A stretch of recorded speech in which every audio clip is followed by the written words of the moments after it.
Alberto,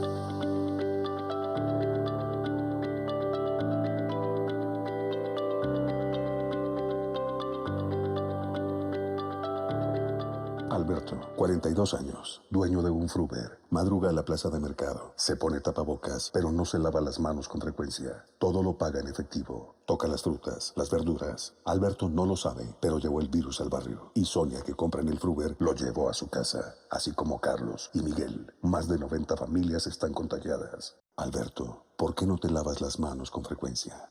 Su excusa, ya me lavé las manos esta mañana. Tus excusas ponen en riesgo tu vida y la de muchas personas. Aprendamos a convivir para poder vivir. El futuro es de todos. Gobierno de Colombia.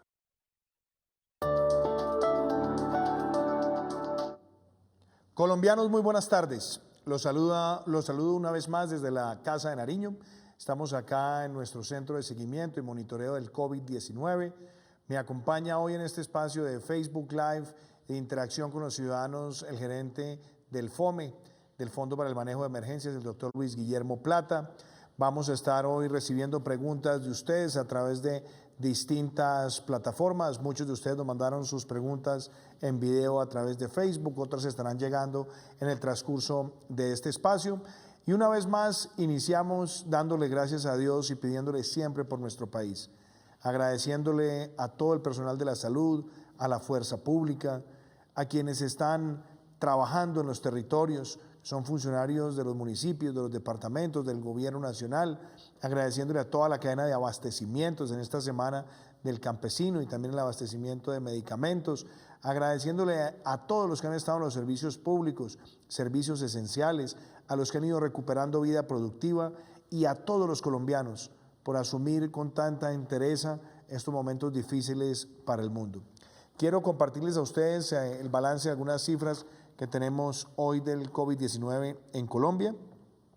Hoy se adelantaron 12.567 pruebas, se registraron 1.392 casos positivos. Aquí también hay búsqueda activa y conglomerados.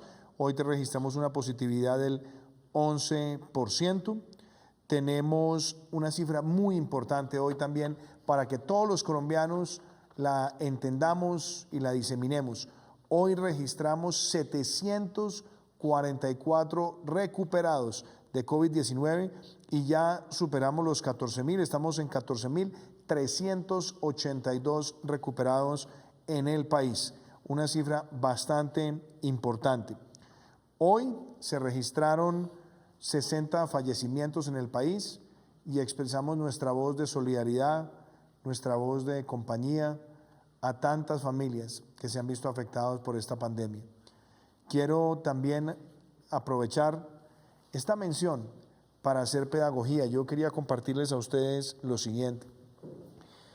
Del número de fallecidos de hoy, el 56.66% son personas mayores de 70 años y las personas entre 60 y 70 años son el 23.33%.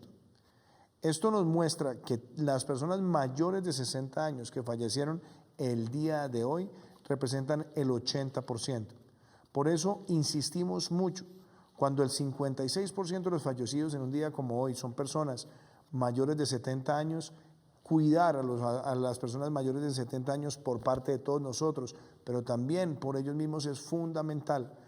Es el sector de la población donde esta pandemia es más letal y sobre todo se pueden contagiar con mucha facilidad.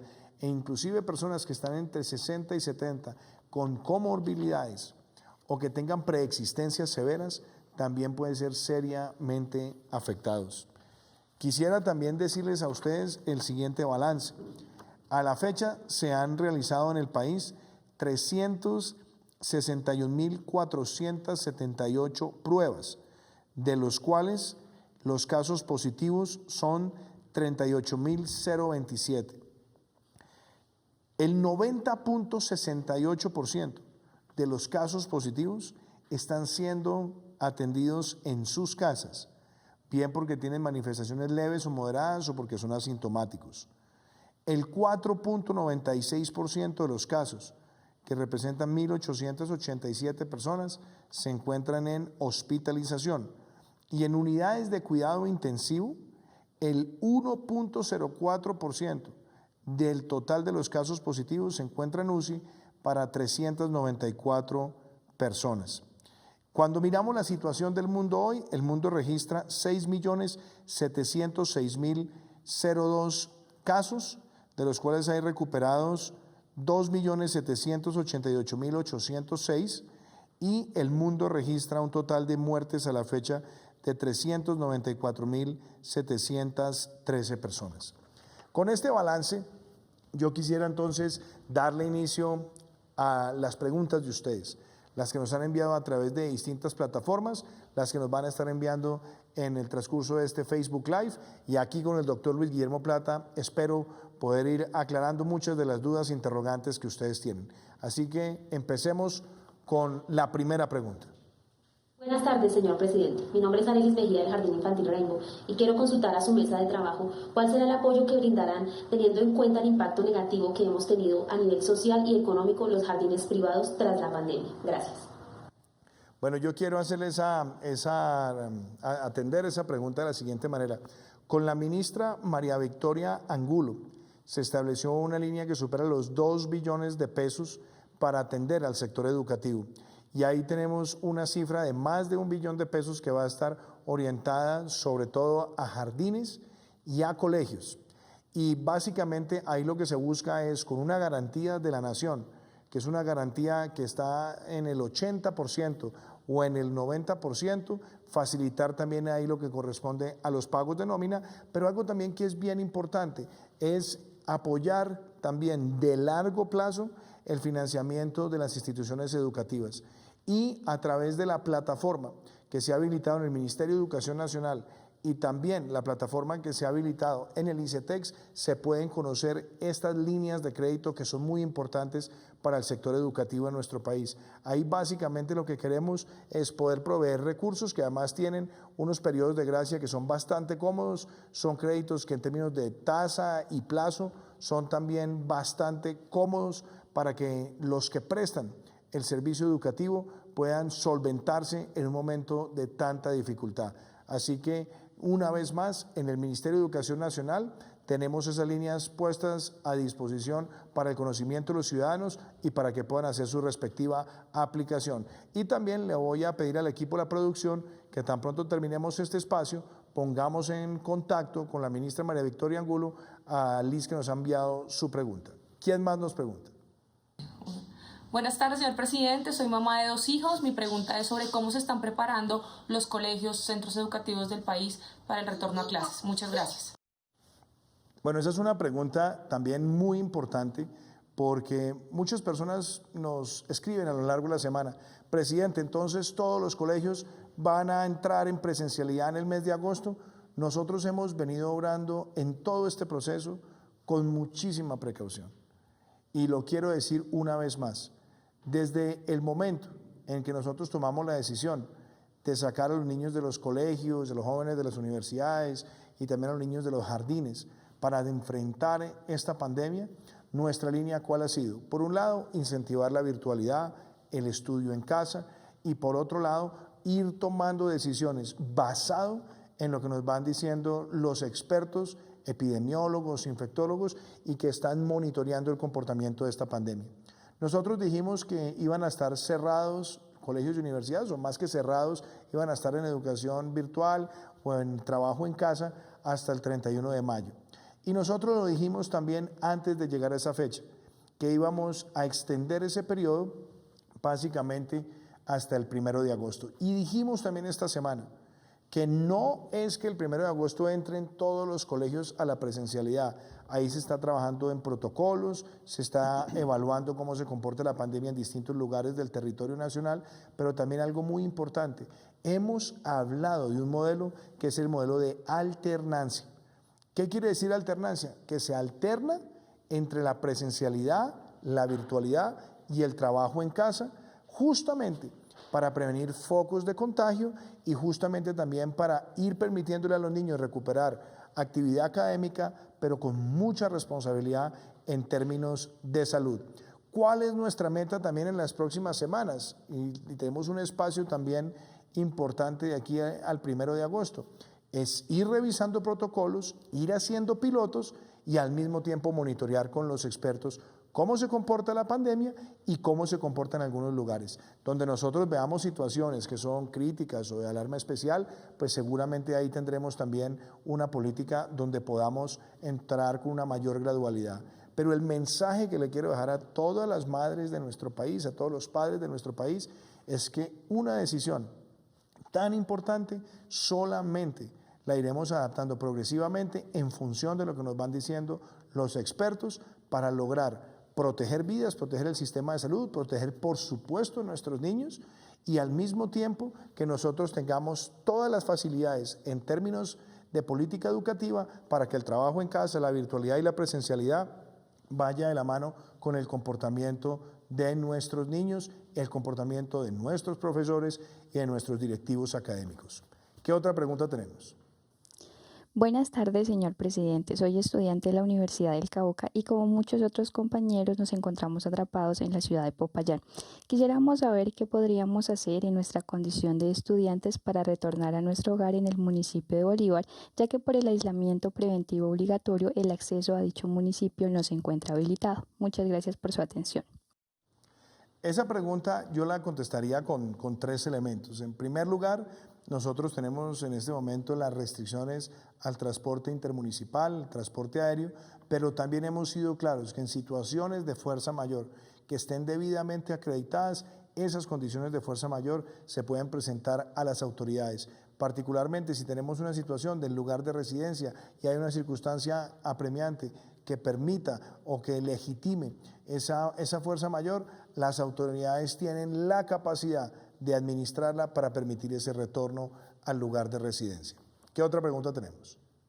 Buenas tardes, quiero saber sobre vuelos humanitarios hacia Colombia, ya que somos muchos colombianos fuera del país que no hemos podido regresar y la emergencia sanitaria durará 3 meses más.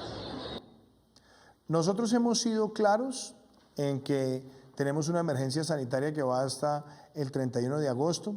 También hemos sido claros en que estamos avanzando en protocolos para los sectores del transporte, pero quiero también reiterar que a la fecha ya se han adelantado más de 80 vuelos que le han permitido el retorno al país a cerca de 10.000 compatriotas. Y con el Ministerio de Relaciones Exteriores y también con las respectivas embajadas y consulados hemos ido habilitando esas rutas humanitarias para esos casos específicos y puntuales donde queremos también facilitar que nuestros compatriotas retornen al país. Esa información, si la persona que nos envía la pregunta está en algún lugar en el exterior, en una ciudad puntualmente, la invitación que le hacemos es ponerse en contacto con el consulado. Los consulados han estado trabajando con la Presidencia de la República y la Cancillería para la identificación y la puesta en marcha de estos vuelos humanitarios. Así que yo de pronto lo que le pido también al equipo aquí de la producción es que terminando este espacio podamos entrar en contacto con la persona, saber en qué ciudad se encuentra y que tenga una respuesta por parte de nuestro consulado más cercano. ¿Qué otra pregunta tenemos? Buenas tardes, señor presidente. Mi nombre es Claudia Ardila. Soy de Bucaramanga, Santander. Mi pregunta es el por qué no les han colaborado a las cajas de compensación con los fondos que hacen falta para darle ayuda a los cesantes que están en lista de espera. Muchas gracias y colabórenos. Claudia, yo quiero en primer lugar decir que de hecho esta semana se emitió un nuevo decreto que lo hicimos con el Ministerio del Trabajo, no solamente para aportar más recursos, sino también para tener una mayor cobertura en lo que tiene que ver con los mecanismos de protección al cesante. Esto nos va a permitir llegar a cerca de 150.000 personas que han sido afectadas y eso también ha sido claramente reglamentado por el Ministerio de Trabajo para cumplir con ese propósito. Las cajas de compensación son un aliado muy importante de los trabajadores de nuestro país. Hemos trabajado con ellos articuladamente. Los mecanismos de protección al cesante han permitido también que miles de colombianos puedan recibir su apoyo a lo largo de lo que ha sido esta pandemia y ahora con esta contribución adicional y con este trabajo mancomunado permitiremos llegar a cerca de 150.000 personas. Pero también aprovecho para decir que hay cerca de 600.000 personas que vieron sus contratos suspendidos, a los cuales le estaremos haciendo también un giro solidario, un ingreso solidario de 160.000 pesos para que pueda sortear este momento tan complejo. Sabemos que obviamente es una cifra que quizás para muchos pues no represente la totalidad de sus ingresos, pero consideramos por lo menos que es un apoyo que hay que dar en un momento de necesidad por parte del gobierno nacional. ¿Qué otra pregunta tenemos?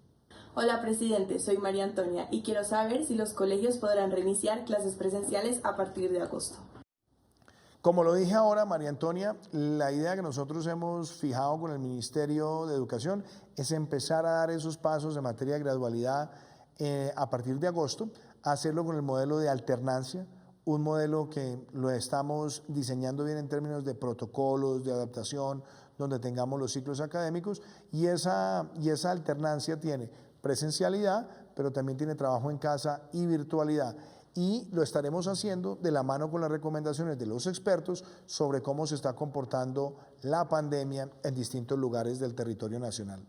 Aquí también quiero darle un espacio a las personas que nos están enviando preguntas en el Facebook Live mientras vamos preparando otras preguntas que han llegado a través de la plataforma de Facebook con video. Nos pregunta, bueno, aquí hay dos preguntas que podrían ser una. Nos pregunta Jaime, señor presidente, ¿cómo va la distribución de ventiladores? Nos pregunta David, ¿por qué no estamos comprando ventiladores nacionales? Yo le diría, doctor Plata, que usted que ha estado como gerente del Fondo del Manejo de la Emergencia, ha trabajado también con el Ministerio de Salud, han estado también en el desarrollo de compras de muchos de los elementos de protección y también, por supuesto, en la compra de un contingente importante de ventiladores. Le contemos a Jaime y a David, primero, ¿cómo va la distribución de los ventiladores que tenemos a la fecha? Hemos tenido 92 en un proceso de dispersión, ya hemos estado en varias ciudades entregándolos y eso ayuda a mejorar la infraestructura hospitalaria.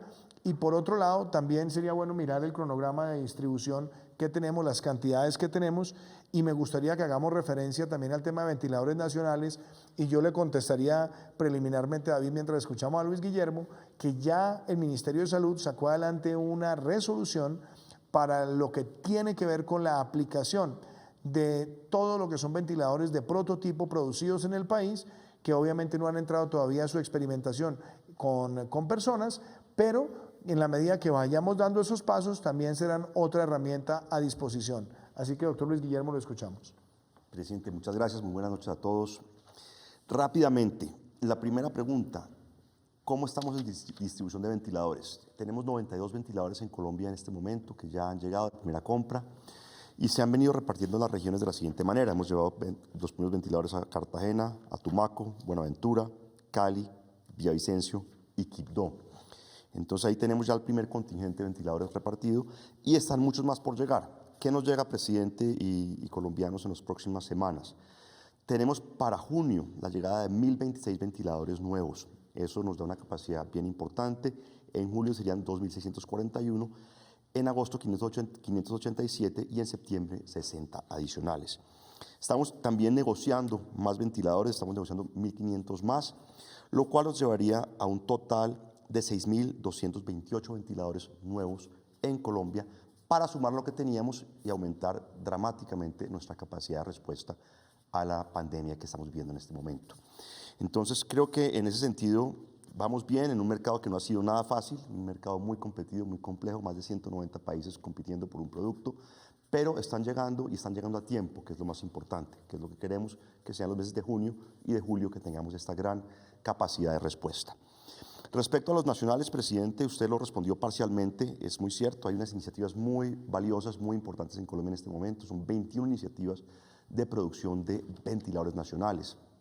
Hay unas más avanzadas que otras, pero las que yo conozco personalmente que estén más avanzadas son la de la Universidad de La Sabana y la Universidad de Antioquia, el grupo Inspiramed se llama. Ellos ya han radicado en Linvima sus solicitudes para evaluación, para aprobación, pero esto es complejo, son al final del día máquinas complejas de las cuales depende la vida de las personas, entonces no es fácil certificar un producto de estos, tiene una serie de pruebas y unos requerimientos con los que hay que cumplir. Entonces, como se requieren soluciones extraordinarias en momentos extraordinarios, hemos invocado a la Ley 23 del 1981 que permite justamente flexibilizar requisitos cuando hay situaciones como este tipo, como una pandemia. Y eso posibilita a que los ventiladores nacionales ya puedan ser utilizados. Claro, hay restricciones a esto, por supuesto. pero lo importante es que ya se puede avanzar en ese sentido. Entonces, ya estamos a la espera de que esos prototipos que estaban en prueba, que se estaban construyendo, pues ya pasen a producción y con esa capacidad nueva instalada poder llevarlos también a las clínicas y hospitales de Colombia. Sobre ese tema, doctor Luis Guillermo, yo creo que es bueno también precisar dos cosas. Uno, que faltan en muchos de esos prototipos las pruebas con personas. Y por otro lado, la habilitación que se da a través de la resolución también es muy clara en que necesita consentimiento por parte del paciente, una orientación por parte del médico y claramente eso es lo que nos permitirá a nosotros ir desarrollando su mayor aplicación en el territorio.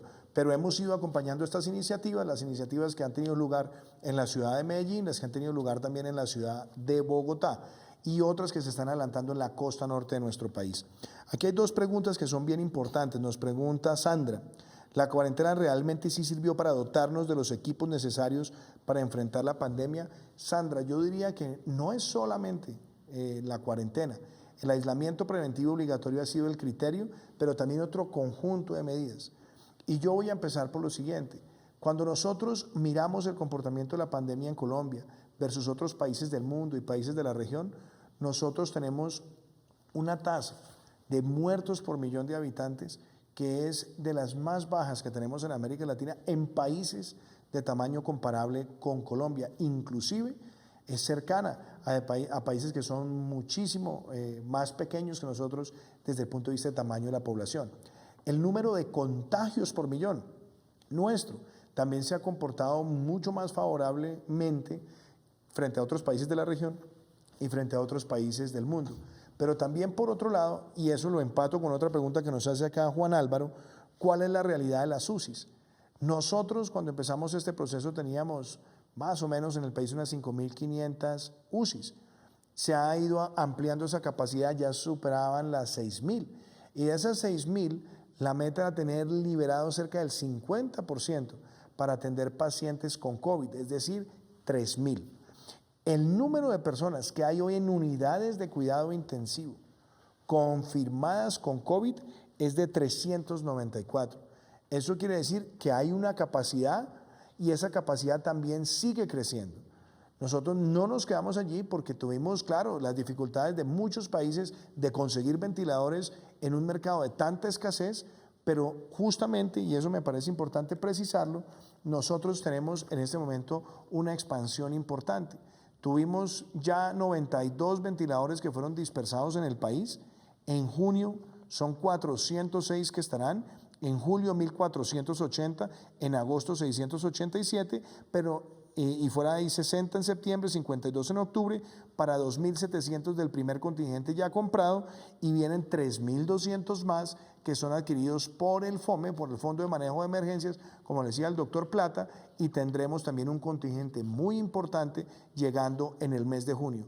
De tal manera que nosotros sigamos creciendo la capacidad de UCIs en nuestro país, pero la pregunta es pertinente para también decir que Colombia es uno de los países con más unidades de cuidado intensivo por cada 100.000 habitantes. Esta semana, por ejemplo, veíamos que las cifras que tiene Colombia son superiores a la que tiene, por ejemplo, el Reino Unido, es muy similar a la que pueden tener países como Francia e Italia, y eso a nosotros nos dio una capacidad importante para ir enfrentando esta situación. Pero por supuesto, seguimos creciendo las capacidades y no dejaremos de hacerlo para enfrentar esta pandemia. ¿Qué otra pregunta nos llegó en Facebook Live a través de video? Buenas tardes, señor presidente. Usted es tan amable, nos explica cómo hacemos las pequeñas empresas para acceder a los subsidios a la prima y a los salarios. Muchas gracias. Esa es una muy buena pregunta que equivale al programa de apoyo al empleo formal, al PAEF. Ahí nosotros dijimos que tenían que ser empresas que se hubieran creado antes del 1 de enero del año 2020. Segundo, nosotros también fuimos claros en especificar que necesitábamos tener el registro mercantil, además actualizado el pago del año 2019, tener también un producto financiero y acreditar la afectación que se tenía de ingresos del 20% o más. Eso en lo que tiene que ver también con los programas de crédito de apoyo a la nómina y también en los programas de subsidio a la nómina. Y por supuesto, un criterio similar es el que estamos aplicando para el programa de protección del empleo formal que se está haciendo para el pago de la mitad de la prima en el mes de junio. Creo que es bien importante precisar eso.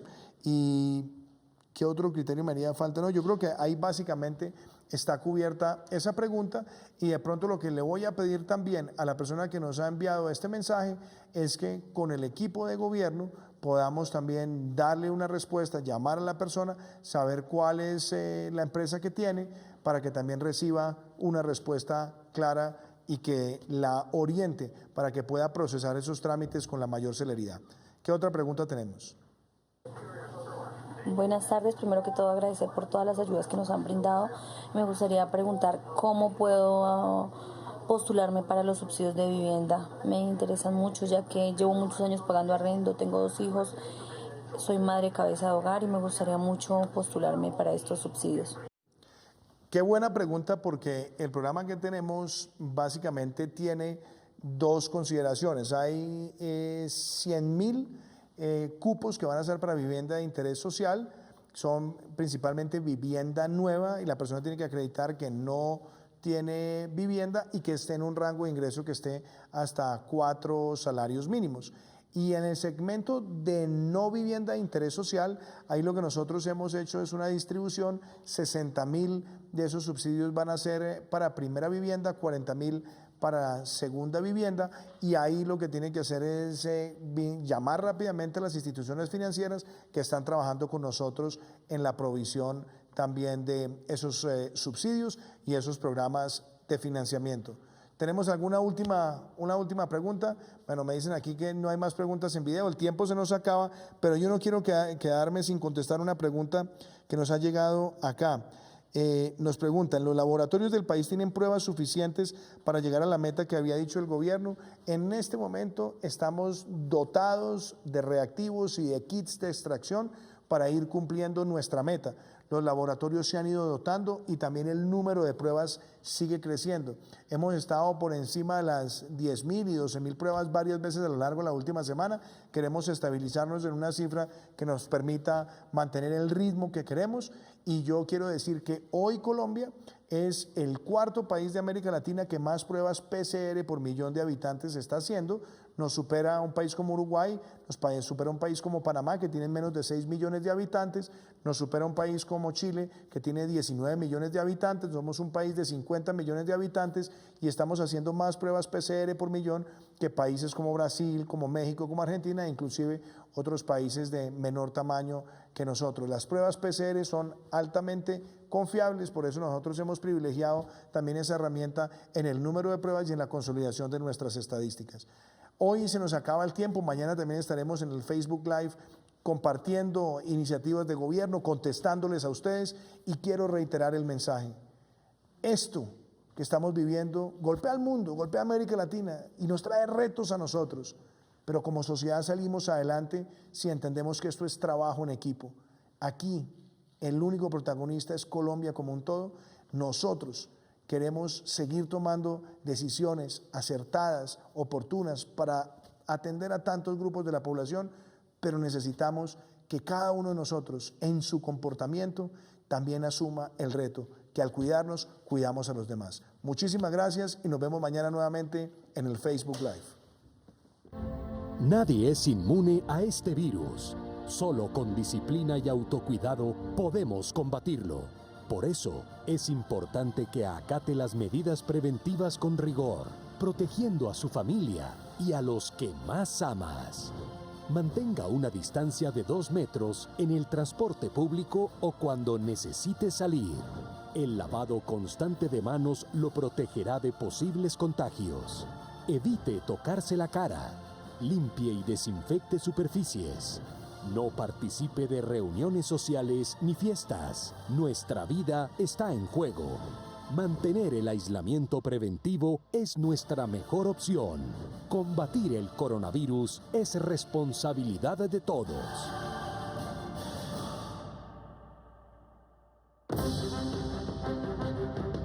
Vamos a ganarnos la vida. Guarda distancia de al menos 2 metros de los que están alrededor tuyo en la calle o en el trabajo. La distancia te aleja del virus. Yo me cuido. tú te cuidas. Así vamos a ganarnos la vida.